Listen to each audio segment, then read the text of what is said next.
ಕುಡಿಯುವ ನೀರಿನ ಯೋಜನೆ, ಜಲಜೀವನ ಮಿಷನ್, ಅಮೃತಧಾರ ಹೀಗೆ ಸರ್ಕಾರದ ಹಲವು ಯೋಜನೆಗಳು ಅನುಷ್ಠಾನಗೊಂಡರೂ ಬೈಂದೂರು ತಾಲೂಕಿನ ಸೌಪರ್ಣಿಕ ನದಿ ತೀರದ ಹಡವು ಗ್ರಾಮದ ಅತ್ತಿಕೋಣೆಯಲ್ಲಿ ಕುಡಿಯುವ ನೀರಿಗೆ ತತ್ವರ. ಇಲ್ಲಿನ ಜನ ಉಪ್ಪು ನೀರು ಕುಡಿದೇ ಬದುಕಬೇಕಾದ ಹೀನಾಯ ಸ್ಥಿತಿ ಬಂದೊದಗಿದೆ. ನಮ್ಮ ಊರಿಗೆ ಮೂಲಭೂತ ಸೌಕರ್ಯ ನೀರಿನ ಸಮಸ್ಯೆ ತುಂಬಾ ಇದೆ. ಜನವರಿ ಮತ್ತು ಮೇ ತಿಂಗಳಲ್ಲಿ ನೀರಂತೂ ಬರುವುದೇ ಇಲ್ಲ. ಎಲೆಕ್ಷನ್ ಬಂದಾಗ ಎಲ್ಲ ರಾಜಕಾರಣಿಗಳು ಬಂದು ಹೇಳ್ತಾರೆ ನಿಮ್ಗೆ ನೀರಿನ ವ್ಯವಸ್ಥೆ ಮಾಡಿ ಕೊಡ್ತಾರೆ ಅಂತ. ಆ ಒಂದು ವರ್ಷ ಮಾತ್ರ ನಮ್ಗೆ ಟ್ಯಾಂಕಲ್ಲಿ ನೀರಿನ ವ್ಯವಸ್ಥೆ ಮಾಡ್ತಾರೆ. 4 ವರ್ಷ ನಾವು ಹೊರಗಡೆಯಿಂದ ತ್ರಾಸಿಯಿಂದ ಅದೆಲ್ಲ ಗುಡ್ಡಗಡೆಯಿಂದ ನೀರು ತರಬೇಕು. ಇದು ತುಂಬಾ ಸಮಸ್ಯೆ ಆಗ್ತಿದೆ. ಅದನ್ನು ಆದಷ್ಟು ಬೇಗ ನಮ್ಮ ರಾಜಕಾರಣಿಗಳು ತಾತ್ಕಾಲಿಕವಾಗಿ ಆದರೂ ಟ್ಯಾಂಕರ್ ನೀರಿನ ವ್ಯವಸ್ಥೆ ಮಾಡಬೇಕಂತ ನಿಮ್ಮಲ್ಲಿ ವಿನಂತಿ ಮಾಡಿಕೊಳ್ತೀನಿ.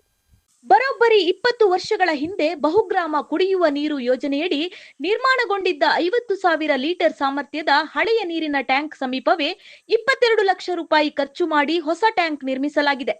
ಇದರಿಂದ ಗುತ್ತಿಗೆದಾರರ ಹೊಟ್ಟೆ ತುಂಬಿದೆಯೇ ಹೊರತು ಅತ್ತಿಕೋಣೆ ಜನ ಮಾತ್ರ ಕುಡಿಯುವ ನೀರಿಗಾಗಿ ಚಾತಕ ಪಕ್ಷಿಯಂತೆ ಕಾದು ಕಾದು ಸುಸ್ತಾಗಿದ್ದಾರೆ.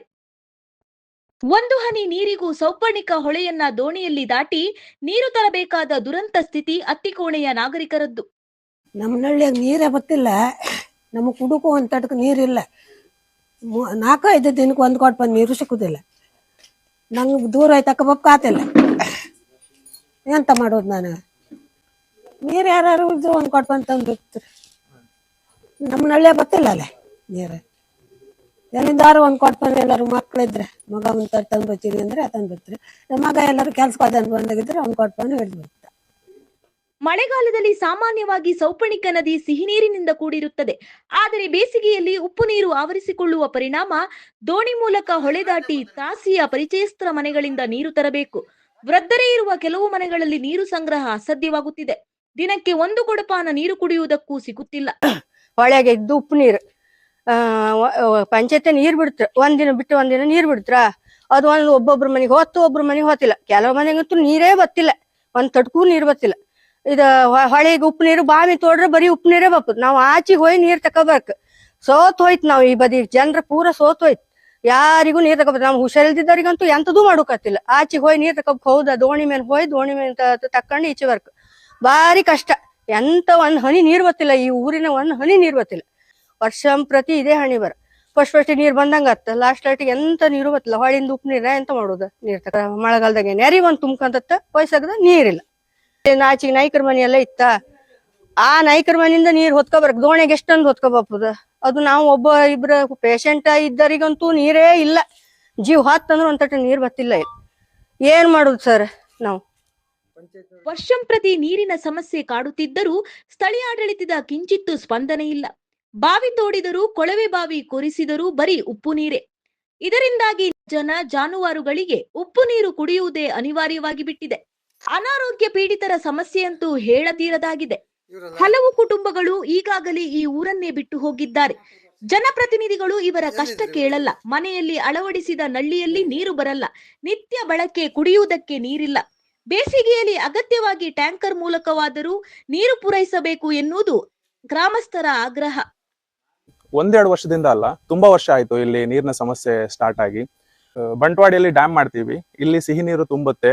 ನಿಮಗೆ ನೀರಿನ ಸಮಸ್ಯೆ ಕುಡಿಲಿಕ್ಕೆ, ಕೃಷಿಗೆ ಮತ್ತೆ ಎಲ್ಲಾ ಕಾರ್ಯಗಳಿಗೆ ನಿಮ್ಗೆ ನೀರಿನ ಸಮಸ್ಯೆನ ಕಂಪ್ಲೀಟ್ ಆಗಿ ಸಾಲ್ವ್ ಮಾಡ್ತೀವಿ ಅಂತ ಹೇಳಿದ್ರು. ಆ ಟೈಮಲ್ಲಿ ಅಲ್ಲಿ ಡ್ಯಾಮ್ ಮಾಡಿದ್ರು, ನೀರು ತುಂಬಿಸಿದ್ದಾರೆ. ಬಟ್ ಅಲ್ಲಿನ ಅಸಮರ್ಪಕ ಕಾರ್ಯನಿರ್ವಹಣೆಯಿಂದ ಏನಾಗ್ತಿದೆ ಅಂದ್ರೆ ಉಪ್ಪು ನೀರು ಮತ್ತೆ ಒಳಗೆ ಹೋಗ್ತಾ ಇದೆ.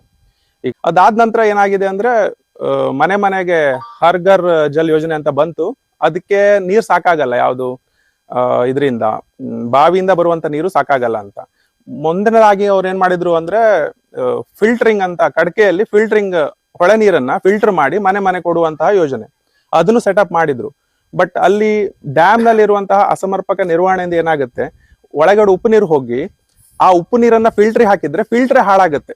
ಆ ರೇಂಜ್ಗೆ ಉಪ್ಪು ನೀರು ಬರ್ತಾ ಇರ್ಬೇಕಾದ್ರೆ ಫಿಲ್ಟರ್ ಹಾಳಾಗತ್ತೆ ಅಂತ ಫಿಲ್ಟರ್ನ ಬಂದ್ ಮಾಡಿ ಅದೇ ಉಪ್ಪು ನೀರನ್ನ ಮನೆ ಮನೆ ಕೊಡ್ತಾ ಇದ್ರು. ಅದಕ್ಕೆ ಮತ್ತೆ ನಾವು ನಾಡ ಗ್ರಾಮ ಪಂಚಾಯತ್ಗೆ ಹೋಗಿ ಅಲ್ಲಿ ಪ್ರತಿಭಟನೆಯನ್ನ ನಾವು ವ್ಯಕ್ತಪಡಿಸಿದ್ವಿ.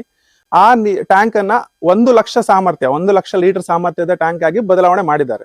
ಅದಾದ್ಮೇಲೂ ಕೂಡ ನಮಗೆ ಬರುವಂತ ನೀರಿನ ಪ್ರಮಾಣ ಅನ್ನೋದು ಹಾಗೆ ಇದೆ.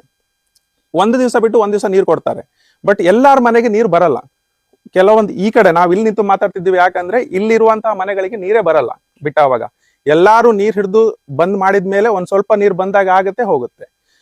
ಈಗ ಬರುವಂತ ನೀರಿಗೆ ಮೀಟರ್ ಹಾಕಿದ್ದಾರೆ. ಎಲ್ಲಾರ ಮನೆ ನಳದಲ್ಲೂ ಮೀಟರ್ ಇದೆ. ಆ ಮೀಟರ್ಗೆ ಅಮೌಂಟ್ ನ ಕಲೆಕ್ಟ್ ಮಾಡ್ತಾರೆ. ನೀರು ಬರ್ಲಿ ಬರ್ದೇ ಇರ್ಲಿ ಅಮೌಂಟ್ ನ ಒಂದೊಂದು ಮನೆಯಿಂದ ಅಂತೂ ಕಲೆಕ್ಟ್ ಮಾಡಿದ್ದಾರೆ ನೀರನ್ನ. ಗ್ರಾಮ ಪಂಚಾಯತ್ ಹೋಗಿ ಹೇಳ್ತೀವಿ, ನಮ್ಗೆ ಬರ್ತಾ ಇಲ್ಲ, ನೀರ್ ಬರ್ತಾ ಇಲ್ಲ, ಸರಿ ಮಾಡಿ ಕೊಡಿ ಅಂತ. ಅವ್ರು ಹೇಳ್ತಾರೆ ಇವಾಗ ಸರಿ ಆಗುತ್ತೆ, ನಾಳೆ ಸರಿ ಆಗುತ್ತೆ. ಪ್ರತಿ ವರ್ಷದ ಹಣೆ ಬರ ಇದೇ ಆಗ್ತಾ ಇದೆ ಇಲ್ಲಿವರೆಗೂ. ಇದೇ ರೀತಿ ಆಗ್ತಾ ಹೋದ್ರೆ ಊರಿನವರೆಲ್ಲ ಏನ್ ಮಾಡ್ಬೇಕಿನ್ನು? ನಮ್ಮ ಜನಪ್ರತಿನಿಧಿಗಳು ನಮ್ಗೆ ಕೆಲಸ ಮಾಡ್ತಾ ಇಲ್ಲ ಅಂದ್ಮೇಲೆ ಜನಪ್ರತಿಗಳನ್ನ ಆರ್ಸಿ ಏನ್ ಪ್ರಯೋಜನ? ಪ್ರತಿ ವರ್ಷ ಬರೋದು, ಆಶ್ವಾಸನೆಗಳನ್ನ ಕೊಡೋದು, ಅದನ್ನ ಈಡೇರಿಸೋದಲ್ಲ. ಇದು ಹೆಂಗಾಗಿದೆ ಅಂದ್ರೆ, ಚುನಾವಣೆ ಬಂದಾಗ ಬರ್ತಾರೆ, ಓಟ್ ಹಾಕಿ ಅಂತಾರೆ, ನಾವು ಅದ್ ಮಾಡ್ಕೊಡ್ತೀವಿ, ಇದು ಮಾಡ್ಕೊಡ್ತೀವಿ. ಚುನಾವಣೆ ಆದ್ಮೇಲೆ ನಾವು ಅವ್ರನ್ನ ಹುಡ್ಕೊಂಡು ಹೋಗ್ಬೇಕು. ಹುಡ್ಕೊಂಡು ಹೋದಾವಾಗ್ಲೂ ಕೆಲಸ ಆಗತ್ತಾ? ಆಗಲ್ಲ. ಹೀಗೆ ಆಗ್ತಾ ಹೋದ್ರೆ ನಮ್ಮ ಊರ್ನವರು ಎಲ್ಲರೂ ಸೇರಿ ಚುನಾವಣೆನ ಬಹಿಷ್ಕಾರ ಮಾಡ್ಬೇಕು ಅಂತ. ಕೊನೆಯದಾಗಿ ಉಳಿದಿರೋದು ಅದು ಒಂದು. ಚುನಾವಣೆಯ ಸಂದರ್ಭ ಮತ ಕೇಳಲು ಬರುವ ರಾಜಕಾರಣಿಗಳು ಗೆದ್ದ ಬಳಿಕ ಕಣ್ಣೆತ್ತಿಯೂ ನೋಡುವುದಿಲ್ಲ. ನಮ್ಮ ಕುಡಿಯುವ ನೀರಿನ ಸಮಸ್ಯೆ ಸಹಿತ ಮೂಲ ಸೌಕರ್ಯಗಳನ್ನು ಪೂರೈಸದೇ ಇದ್ದಲ್ಲಿ ಮುಂಬರುವ ಚುನಾವಣೆಗಳನ್ನು ಬಹಿಷ್ಕರಿಸುವುದಾಗಿ ಸ್ಥಳೀಯ ನಿವಾಸಿಗಳು ಎಚ್ಚರಿಸಿದ್ದಾರೆ. ಒಂದೆರಡು ವರ್ಷದಿಂದ ನನ್ನ ಹೆಸರು